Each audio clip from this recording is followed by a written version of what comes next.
Good afternoon and Norowz Pirouz. Thank you to the Iranian American community of Maryland for inviting me and for all its work to advocate for the Iranian communities around the world. It is an honor to be back with you again this year to celebrate the Persian New Year and to address the human rights of the Iranian people.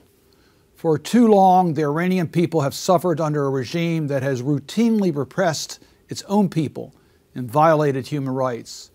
We have seen the continued attempts to shut down internet access and the ability of the Iranian citizens to freely and peacefully assemble. The Iranian regime continues to crack down on dissent. It detains human rights defenders and other prisoners of conscience and subjects them to unfair trials, torture, and mistreatment in detention and death in custody. While the picture is bleak, in the spirit of Nowrouz and celebrating a season of new life, I am hopeful that brighter days are ahead. President Biden has committed to putting human rights at the center of U.S. foreign policy. The Biden-Harris administration is committed to a world in which human rights are protected and those who commit human rights abuses are held accountable. They understand that defending human rights begins at home. They also know that in promoting respect for human rights globally is not something we can do alone, but requires our allies and partners.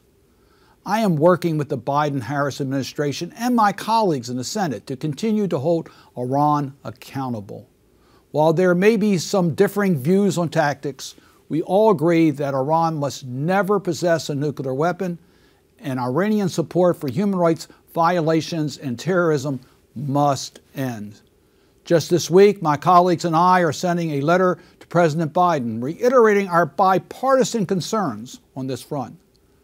During the previous Congress, I introduced a resolution that decried the Iranian government's violent crackdowns on protesters, in which hundreds were killed and thousands arrested, and support the rights of the people of Iran to determine their own future.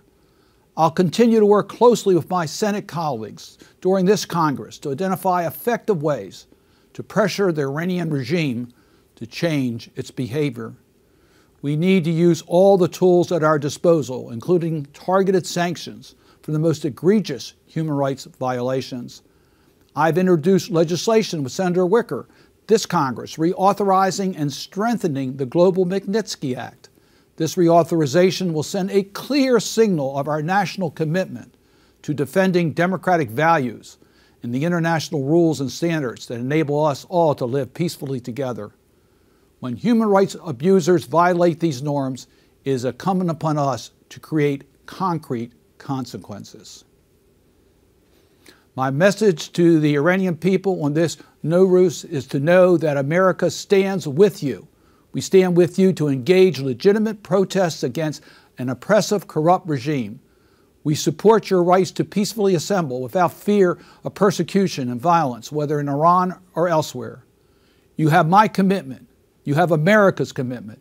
Never give up hope. Thank you.